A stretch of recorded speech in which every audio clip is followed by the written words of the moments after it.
វីដេអូបែបអន្សំតែពេលយើងអន្សំបានច្រើនសឹងតែថាយើងឈប់ធ្វើវីដេអូក៏យើងនៅទទួលបាន passive income តែ passive income គឺជាចំណូលអកម្មគឺយើងគេងក៏យើងបានលុយយើងឈប់ធ្វើការក៏យើងបានលុយ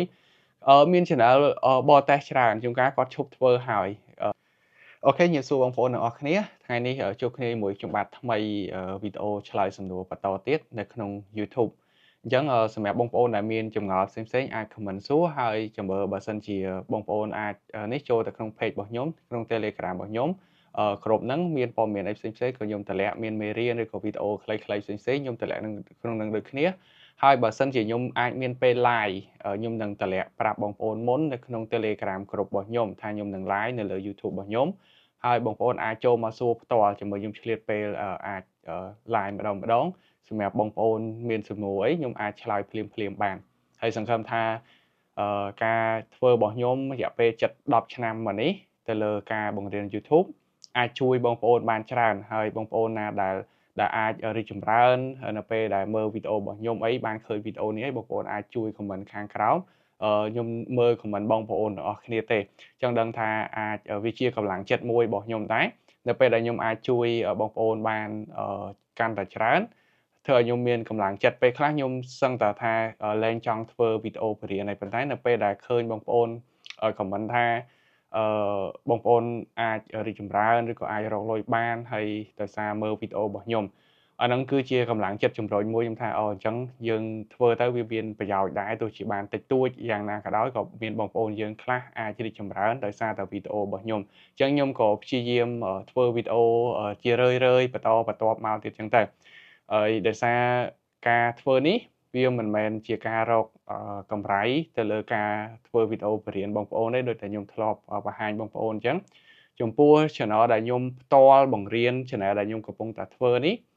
គឺអត់មានបានកម្រៃច្រើនទេមកឥឡូវនេះក្រោយវីដេអូខ្ញុំនេះខ្ញុំអត់ទាំងបើក monetize ផងដោយសារតែវាបានតិចអញ្ចឹងយើងខ្ជិលបើកហ្មងក៏បានមួយខែជួនកាលអត់បាន$20ទេហើយនៅលើ Facebook page គឺខ្ញុំអត់មានស្នើជាមួយនឹង ad នៅលើ Facebook page ដូចគ្នាអញ្ចឹងការចែកម្លែកនេះគឺចេញពីចិត្តចង់ជួយបងប្អូនតែម្ដងអញ្ចឹងយើងចូលមកដល់សំណួរយើងដែលខ្ញុំស្រង់សំណួរបានខ្លះ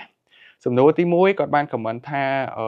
តើ email បង្កើត channel 2អញ្ចឹងតើអាចស្នើរកលុយបានទាំងពីរឬក៏អត់ចំពោះ email មួយគឺយើងអាចបង្កើត main channel បានតែមួយទេហើយយើងអាចបង្កើតបាន10 20ទៀតគឺជា brand channel ដែលខ្ញុំធ្លាប់និយាយច្រើនដងចំពោះ brand channel គឺយើងអាចរកលុយបាន channel ខ្ញុំភាគច្រើនគឺខ្ញុំរកលុយជាមួយនឹង brand channel ដែរកាលមុនខ្ញុំអាសាបង្កើត brand channel ដោយសារខ្ញុំអត់បង្កើត email អញ្ចឹង brand channel គឺយើងអាចរកលុយបានគ្រាន់តែថាបើសិនជាអាចយើងបង្កើត email ផ្សេងគ្នាទៅបើសិនជាមានណាមានបញ្ហាវាអត់ឆ្លងគ្នាអីចឹងវាងាយស្រួលយើងគ្រប់គ្រងតែបើសិនជាសួរថាអាចរកលុយបានទាំងអស់អត់គឺបានទាំងអស់ហើយយើងអាចភ្ជាប់ AdSense តែមួយក៏បានដែរអញ្ចឹងយើងមានថាយើងធ្វើ4 5 content ជាមួយនឹងមួយ channel content មួយអញ្ចឹងគឺយើងអាចរកលុយបានទាំងអស់តែម្ដងហើយនៅពេលដែលលុយដែលយើងបានយើងភ្ជាប់ជាមួយនឹង AdSense តែមួយគឺវាបូកបញ្ចូលគ្នាទាំងអស់ឧទាហរណ៍ថា5 channel មួយ channel យើងបាន$20-30អញ្ចឹងទៅបូកចូលគ្នាមួយខែយើងអាចបាន$100ជាងអញ្ចឹងយើងអាចដកលុយបានគេនឹងផ្ញើលុយមកឲ្យយើងជារៀងរាល់ខែ channel មួយទៀតគាត់បាន comment ថាបងបើយើងផុសវីដេអូ short មួយថ្ងៃមួយវីដេអូឬក៏2វីដេអូអញ្ចឹង view យើងអាចឡើងឬអត់បងមួយថ្ងៃមួយវីដេអូ2វីដេអូក៏បានដែរview វាឡើងទៅតាមហ្នឹងគ្រាន់តែថាចំពោះ short យើងផុសបានច្រើនគឺល្អជាងយើងផុសតិចអត់ដូចវីដេអូវែងទេវីដេអូវែងគឺច្រើនក៏ល្អដែរសំខាន់វាពិបាកក្នុងការធ្វើហើយគុណភាពវីដេអូរបស់យើងតែវីដេអូ short អាចមួយថ្ងៃ2រៀងតិចបើ5ឡើងល្អ5ទៅដល់20ចន្លោះហ្នឹងគឺល្អដោយសារវីដេអូ short គឺវាមិនផ្ដោតទៅលើគុណតម្លៃអីផ្សេងទេវាផ្ដោតទៅលើតែប្រភេទវីដេអូហ្នឹងមើលខ្លីៗទៅជក់ចិត្តអីចឹងទៅគេមើលម្ដងពីរគេអស់ចោលហើយលើក្រោយឃើញក៏គេលែងមើលដែរអញ្ចឹងវីដេអូ short គឺបែបហ្នឹងយើងធ្វើទៅខ្ញុំនឹងមាន content ច្រើនពាក់ព័ន្ធជាមួយវីដេអូ short ជាមួយនឹងសត្វចិញ្ចឹមជាមួយអីខ្ញុំធ្លាប់បង្ហាញជាមួយខ្ញុំព្យាយាមប្រផុសកំណត់បងប្អូនបន្ថែមទៀតឲ្យធ្វើវីដេអូ short ខ្លីៗយើងធ្វើលេងមួយថ្ងៃត្រឹម5វីដេអូអីគឺងាយស្រួលធ្វើមែនតើខ្ញុំបើសិនជាខ្ញុំអត់មានសត្វចិញ្ចឹមអត់មានបានចិញ្ចឹមឆ្មាឬក៏អីបើសិនជាខ្ញុំចិញ្ចឹមជួនកាលខ្ញុំធ្វើវីដេអូ sọt môi năng ai bóng ôn mơ và hai nhau bóng ôn mơអំពីការធ្វើខ្លីៗកាត់បញ្ចូលគ្នាយើងអាច research ទៅលើ YouTube បានផ្សេងទៀតថា YouTube ហ្នឹងអាចបានប៉ុណ្ណាបើសិនជាបានគឺយើងអាចនឹង view ច្រើនអីគឺយើងអាចទៅធ្វើបានដូចគ្នាសំណួរមួយទៀតគាត់បាន comment ថាជំរាបសួរបងតើទៅរៀនធ្វើហើយផុសវីដេអូវែងថតអំពីកូនស្រីខ្ញុំផុសបានពី300 view តើអាចទៅមុខឬអត់content បែបនេះគឺវារៀងពិបាកបន្តិចបើសិនជាយើងចង់រកលុយដោយសារតែអត់សូវជានេះទេអត់សូវជាអាចរក view បានច្រើនទេបើសិនជាអាចកូនរបស់យើងគាត់មាន talent អីចឹងមាន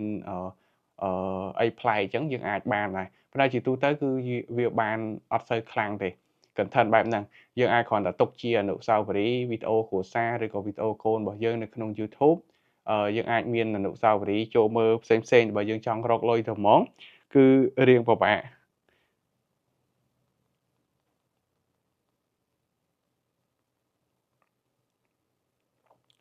អូខេយើងចូលមកដល់សំណួរមួយទៀតគាត់បាន comment ថា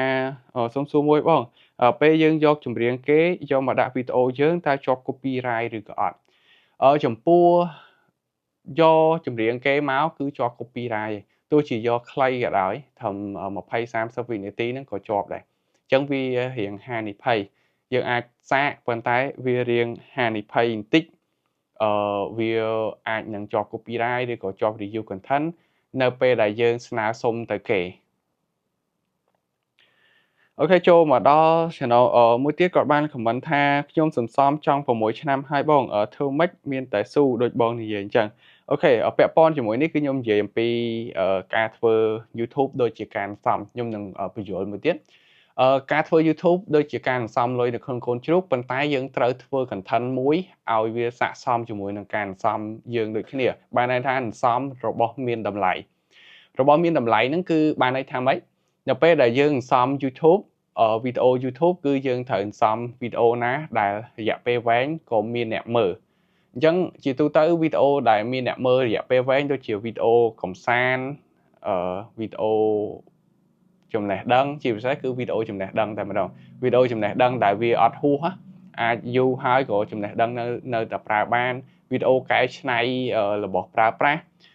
អាហ្នឹងសិតតែ 4-10 ឆ្នាំអីក៏នៅតែរកលុយបានដែរអញ្ចឹងយើងមាន content ច្រើនទៀតខ្ញុំលើកតែតិចតួចអញ្ចឹងទេហើយ content ដូចជា content ព័ត៌មានឬក៏ content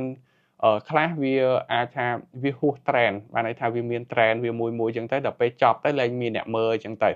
ហើយដូចវីដេអូសត្វចិញ្ចឹមអីផ្សេង20-30 ឆ្នាំក៏នៅតែមានអ្នកមើលដែរអញ្ចឹងគឺវាល្អមែនតើយើងអាចសន្សំវាមួយថ្ងៃមួយវីដេអូពីរវីដេអូមួយថ្ងៃមួយវីដេអូពីរវីដេអូយើងគិតមើលបើសិនជាយើងធ្វើរាប់ឆ្នាំ5ឆ្នាំ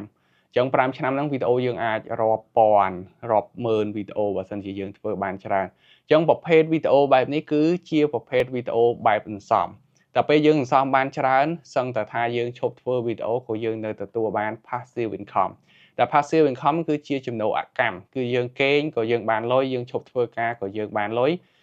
មាន channel បរទេសច្រើនជួនកាលគាត់ឈប់ធ្វើហើយប៉ុន្តែ channel របស់គាត់គឺនៅតែបង្កើតលុយបានជារៀងរហូតឧទាហរណ៍មួយទៀតគឺតារាចម្រៀងល្បីៗគឺគាត់ចម្រៀងរបស់គាត់ទោះជាយូរឆ្នាំហើយក៏នៅតែមានអ្នកដាក់ស្ដាប់អញ្ចឹងពាណិជ្ជកម្មនៅតែបានការលក់ឬក៏គាត់ដាក់ទៅលើ platform ផ្សេងក៏គាត់នៅតែរកចំណូលបានអញ្ចឹងវាគឺជាការសន្សំអញ្ចឹងលុយបានតិចតួចវាមិនមែន view ដូចដែលភ្លាមកំពុងតែផ្ទុះនឹង view មួយថ្ងៃពីរថ្ងៃរាប់លានទេប៉ុន្តែយើងមានច្រើនវីដេអូទៅមួយវីដេអូ100-200 view វីដេអូខ្លះ 1k មួយថ្ងៃអញ្ចឹងបូកសរុបគ្នាមួយថ្ងៃបាន 50-60k កើតជាលុយមកក៏បានច្រើនអាហ្នឹងគឺជាអ្វីដែលយើងសន្សំដើម្បីទុកទៅថ្ងៃអនាគតដោយសារតែ YouTube យើងដឹងអីគឺវាអាចសន្សំបានយូរវាដំណើរការមកយូរហើយសំណួរមួយទៀតគាត់បាន comment ថាបងសូមសួរមួយបើយើងបង្កើត YouTube content how to តើខ្ញុំសប្តាហ៍ថ្ងៃធ្វើអំពីម្ហូបតែបើខ្ញុំផុសវិធីខាង edit រូបអីចូលបានឬទេបើសួរខ្លីៗគឺបានអត់បញ្ហាទេអត់មានដាច់ channel អត់មានខុសគោលការណ៍ទេប៉ុន្តែវាជាវីដេអូចម្រុះពេកយើងធ្វើវីដេអូរបស់យើងហ្នឹងអត់បំពេញច្បាប់អត់មានអីទេ ប៉ុន្តែយើងអត់សូវទទួលបាន view យើងអត់សូវរកលុយបានចំពោះអ្វីដែលយើងកំពុងតែធ្វើហ្នឹងអញ្ចឹងបើសិនជាការ recommend របស់ខ្ញុំបើសិនជាយើងចង់ធ្វើ content ច្រើនគឺយើងដាក់ដាច់តម្លៃពីគ្នា channel យើងទៅអាហ្នឹងអាណាផ្ទុះហើយយើងផ្ដោតទៅលើអាហ្នឹងតែមួយអីចឹងទៅឬក៏យើងអាចផ្ដោតទាំងអស់ក៏បានដែរប៉ុន្តែបើសិនជាយើងធ្វើចម្រោះនៅក្នុងតែមួយ channel តែម្ដងគឺពិបាកមែនទែនពិបាកនៅក្នុងការធ្វើឲ្យ channel យើងរុញដោយសារតែ YouTube គឺអត់សូវរុញវីដេអូយើងបានទេដោយសារមិនដឹងថារុញទៅខាងណាដោយសាររុញទៅខុសរុញទៅខុសយូរទៅគេឈប់រុញឯងអាហ្នឹងវាជាផលពិបាកនៃការធ្វើ channel ដែលយើងដាក់ចូលគ្នា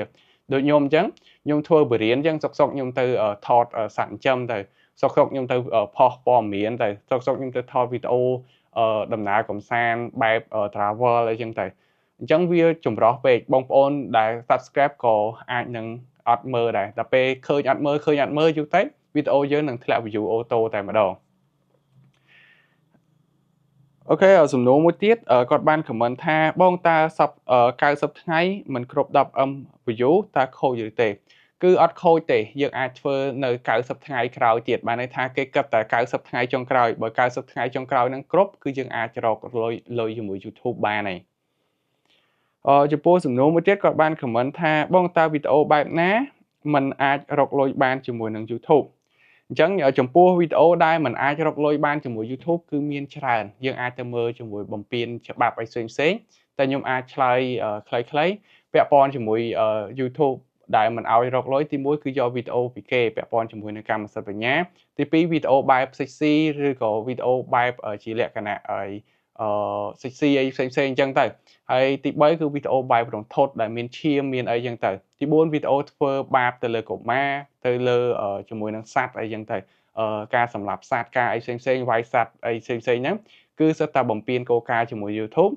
មិនត្រឹមតែអត់អាចរកលុយបានជាមួយ YouTube ទេ channel របស់យើងគឺអាចត្រូវ suspend ទៀតគឺលុប channel យើងចោលតែម្ដងចូលមកដល់សំណួរមួយទៀត